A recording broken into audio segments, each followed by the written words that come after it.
বিল্লু আর ম্যাও ছিল দুই কৌতূহলী বিড়াল ছানা।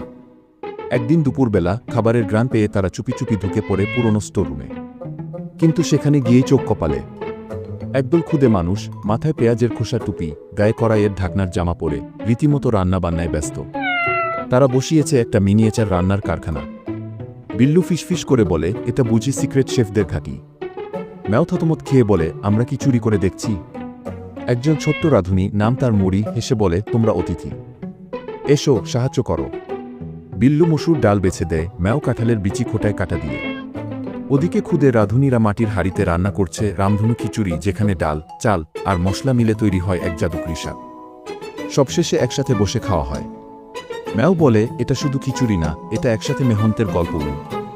আর বিল্লু চোখ টিপে বলে, এবার বুঝলাম রান্নাঘরও হতে পারে অ্যাডভেঞ্চারের জায়গা। তো বন্ধুরা, ম্যাও আর বিল্লুর জন্য একটা লাইক দিয়ে যেও, আর নতুন নতুন ভিডিও পেতে চ্যানেলটি সাবস্ক্রাইব করে দিও।